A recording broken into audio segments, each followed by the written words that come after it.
பார்த்தீங்கன்னா இந்த மாதம் பார்த்தீங்கன்னா நம்ம அந்த ஐப்பசி மாத பலன்களை தான் பார்க்க போகிறோம். அதுக்கு முன்னாடி இந்த ஐப்பசி மாதம் பார்த்தீங்கன்னு வச்சுக்கிங்களேன், பொதுவாக என்னென்னாக்கா இந்த ஐப்பசி மாதம் பார்த்தீங்கன்னா நிறைய விழாக்கள் உள்ள மாதம். ஏன்னா இந்த மாதத்தில் தான் பார்த்தீங்கன்னா தீபாவளி, பசங்களுக்கெல்லாம் ஒரே கொண்டாட்டம், எப்போ பட்டாசு வாங்கி தருவாங்கன்னு சொல்லிட்டு. ஏன்னா இந்த மாதம் நிறைய பலகாரங்கள் எல்லாம் செய்வாங்க, நிறைய ஸ்வீட்ஸு, நிறைய இனிப்பு பலகாரங்கள் இந்த மாதத்தில் நிறைய இருக்கும். அதே போல் நல்லா பார்த்தீங்கன்னா நல்ல இந்த முறுக்கு, அதிரசம், ஒட்டவடைன்னு சொல்லிட்டு அப்படியே இந்த வறுத்த உணவுகளை அதிகமாக நம்ம எடுத்துப்போம். மேலும் பார்த்தீங்கன்னா குடும்பத்தில் எல்லாருக்கிட்ட ஒரு மகிழ்ச்சி வந்து இந்த காலத்தில் ரொம்ப அதிகமாக இருக்கும். குடும்பத்தில் பார்த்தீங்கன்னா மகிழ்ச்சி இருக்குது. ஏன்னா தீபாவளிக்கு போனஸ் கொடுப்பாங்க, நிறைய பேர் பண்டு போட்டிருப்பாங்க. இது எல்லாமே இந்த மாதத்தை வந்து சிறப்பிக்கக்கூட ஒவ்வொரு காரணம் இருக்குது. அதே போல் தான் பார்த்தீங்கன்னா இந்த ஐப்பசி மாதம் பார்த்தீங்கன்னா நிறைய கிரக மாற்றங்களும் இருக்குது. ஏன்னா இந்த குரு பகவான் பார்த்தீங்கன்னு வச்சுக்கோங்க, அதிசாரமாக கடகத்தில் வர்றார், ஐப்பசி மாத தொடக்கத்திலே வந்துடுறார். மேலும் பார்த்தீங்கன்னா புதன் பகவான் பார்த்தீங்கன்னு வச்சுக்கோங்க, இந்த ஐப்பசி மாதத்தில் பார்த்தீங்கன்னா விருட்சகத்துக்கு போகிறார், துலாத்துலேருந்து விருட்சகத்துக்கு போகிறார். மேலும் செவ்வாய் பகவானும் பார்த்தீங்கன்னா இந்த மாதம் துலா ராசியிலேருந்து விருட்சகத்தில் போய் ஆட்சியாக உட்கார போகிறார். மேலும் பார்த்தீங்கன்னு வச்சுக்கோங்க, சுக்கிர பகவானோட பயிற்சியும் இருக்குது. ஏன்னா சுக்கிர பகவான் பார்த்தீங்கன்னா நவம்பர் 2ஆம் தேதி பார்த்தீங்கன்னா கன்னியிலேருந்து துலாத்துக்கு வர்றாரு ஆட்சியாக. ஸோ மேலும் பார்த்தீங்கன்னா சூரிய பகவான் பார்த்தீங்கன்னா ஐப்பசி மாதம் எப்போதும் துலா ராசியில் இருப்பார். ஏன்னா துலா ராசியில் பார்த்தீங்கன்னா சூரிய பகவான் நீசம்.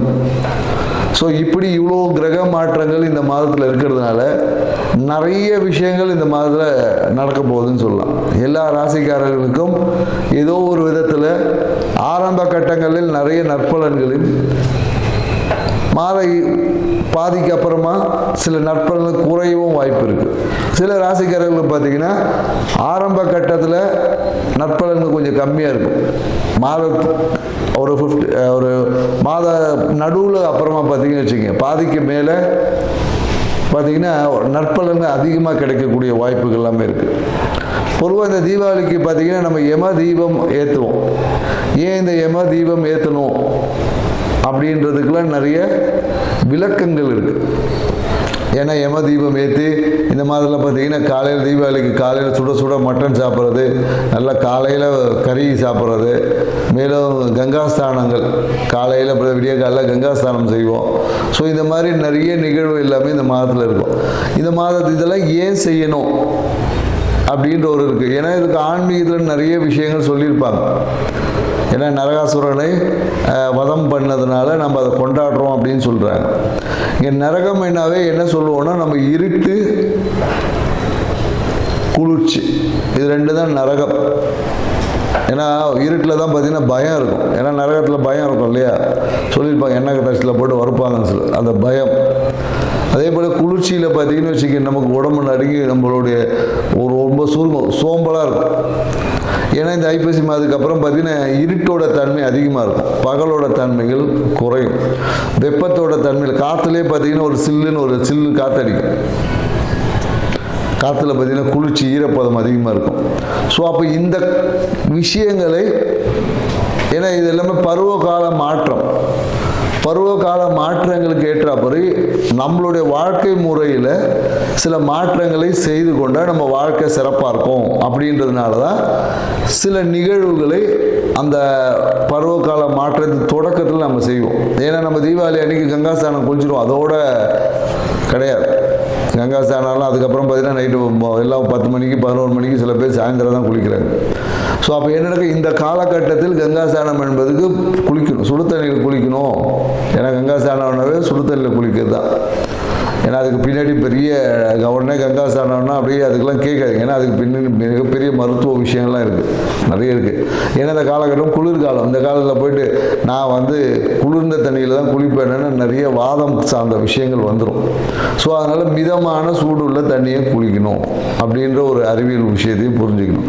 மேலும் இந்த காலகட்டத்தில் என்னென்னாக்கா வறண்ட உணவுகள், அதாவது இந்த காலத்தில் போயிட்டு நான் பழம் சாப்பிட்டாலும் சளி பிடிச்சிடும். ஃப்ரூட்ஸ்லாம் அதிகமாக இந்த காலகட்டம் எடுக்கக்கூடாது. வறண்ட உணவுகள், ஆயில் ஐட்டமாக எடுக்கணும். ஏன்னா கொழுப்புத்தன்மை நம்ம உடம்புல இருந்தால் தான் குளிரை எதிர்கொள்ளக்கூடிய ஆற்றல் நமக்கு கிடைக்கும். அப்படின்றதுனால தான் வறண்ட அந்த மட்டன் சாப்பிட்றது, வறண்ட அந்த முறுக்கு அதிரசம் இனிப்பு உணவுகளை சேர்த்துக்கொள்ளும் போது நம்மளுடைய உயிர்த்தன்மை நல்லாயிருக்கும் அப்படி. ஏன்னா ஆன்மீகம் சார்ந்த விஷயத்தில் நிறைய விளக்கங்கள் நிறைய பேர் கொடுத்துருப்பாங்க. ஸோ நம்ம இது வாழ்வியல் சார்ந்த விஷயத்தில் ஒரு சிறிய விளக்கத்தை நம்ம புரிஞ்சுக்கணும். எதுக்கு இந்த காலகட்டத்தில் பொங்கல் அப்போ ஏன் வந்து பொங்கல் தான் செய்கிறோம் இல்லையா, அப்போ ஏன் வந்து அதிரசம் முறுக்கெல்லாம் செய்கிறதில்லை நம்ம. ஸோ பருவ காலங்களுக்கு ஏற்ற மாதிரி நம்மளுடைய உணவு பழக்க வழக்கம் இதை தான் பாரம்பரியம் சொல்லுது. ஏன்னா நம்ம இன்றைக்கி பாரம்பரிய விஷயங்களில் நிறைய மறந்துட்டோம். தீபாவளி வந்தால் ஒரு சினிமா பார்க்குறதோட முடிஞ்சு போச்சு. போய் புது படம் பார்த்துட்டு 4 பட்டாசு வெடிச்சுட்டு கவர்மெண்ட் கவுந்தடிச்சு படுத்துக்க வேண்டியதாக இருக்குது. ஸோ இது வாழ்க்கையில் நம்ம முன்னோர்கள் நமக்கு கொடுத்த வரக்கூடிய காலங்களில் எதிர்கொள்ளக்கூடிய ஆற்றல் நம்ம ப்ரிப்பரேஷன். ஏன்னா மார்கழி மாதம் குளிர் தாங்க முடியாது. அதுக்கான ப்ரிப்பரேஷனை முன்னாடியிலேருந்து இந்த காலகட்டத்தில் நம்ம தொடங்கும். ஏன்னா அடுத்தது கார்த்திகை மாதம். அப்போ பார்த்தீங்கன்னா கார்த்திகை தீபம் ஏற்றுவோம். ஸோ வெளிச்சத்தை வெப்பத்தை அதிகம் பண்ணுவோம். ஸோ இந்த மாதிரியான நிகழ்வு எல்லாமே இருக்குது என்ற ஒரு புரிதலோட இந்த ஐப்பசி மாத ராசி பலன்கள் ஒவ்வொரு ராசிக்கும் என்ன மாதிரி இருக்குன்றதை நம்ம பார்க்க போகிறோம். வாங்க வீடியோக்குள்ள போகிறோம். பூர நட்சத்திரக்காரங்களுக்கு பார்த்தீங்கன்னா இந்த காலகட்டத்தில் தொட்டதெல்லாம் வெற்றின்னு சொல்ல முடியும். எதிர்பார்த்த நன்மைகள் எல்லாமே இவங்களுக்கு கிடைக்கும். புதிய வாகனம் சேர்க்கை, புதிய வேலை தேடுறவங்களுக்கு கண்டிப்பாக வேலை கிடைக்கும். எதிர்பார்த்த அனைத்து நன்மைகளும் கிடைக்கும். நிறைய பேர் என்னென்னாக்கா பூர நட்சத்திரக்காரங்க இந்த காலகட்டத்தில் நிறைய பேர் மதம் மாறுவதற்கான வாய்ப்பு இருக்குது. மதம் மாறலாமா, பார்த்தீங்கன்னா கிறிஸ்டியனாக மாறுறான்னு வாங்க, இந்த மதத்துலேருந்து அந்த மதம் போகிறேன் அப்படின்லாம் நிறைய சொல்வதற்கு வாய்ப்புகள் சாத்தியக்கூறுகள் அதிகமாக இருக்கிறது. அதே போல் என்னக்கா தனம் சார்ந்த விஷயத்தில் நல்ல ஒத்துழைப்பு இருக்கும். ஏன்னா தாய் மாமனை நல்லா பிடிச்சிக்கிட்டாவே போதும், இவங்களுக்கு தேவையான எல்லா விஷயமும் நடக்கும். தாய் மாமனை பேணி காத்தாலே பூர நட்சத்திரக்காரங்க வாழ்வில் எதிர்பார்த்த அனைத்து நன்மைகளும் அடையக்கூடிய ஒரு காலகட்டமாக இருக்கும். தாய் மாமனுக்கு தேவையான உதவிகள் செய்வதற்கு வழியாக மாமான்னு கூப்பிட்டாவே இவங்களுக்கு நல்லது நடக்கும், அந்த மாதிரி சொல்ல முடியும். ஸோ அந்த மாதிரியான எல்லாமே திடீர் விஷயங்கள் நடக்கும். தேவையான என்ன சொல்ல பொருட்கள், காரு இந்த மாதிரியான வாங்குவதற்கான சாத்தியக்கூறுகள் எல்லாமே இருக்குது.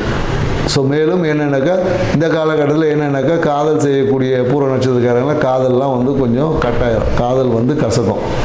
ஸோ பூர நட்சத்திரக்காரர்கள் காதல் செய்தாங்கன்னா காதல் பிரிவினை தடை என்பது ஏற்பட்டிருக்கும். ஸோ அதனால் காதலை விட்டுட்டு இந்த காலகட்டத்தில் வாழ்க்கையின் முன்னேற்றத்துக்கான விஷயத்தை ஈடுபட்டிங்கன்னா வாழ்க்கை சிறப்பாக இருக்கும்.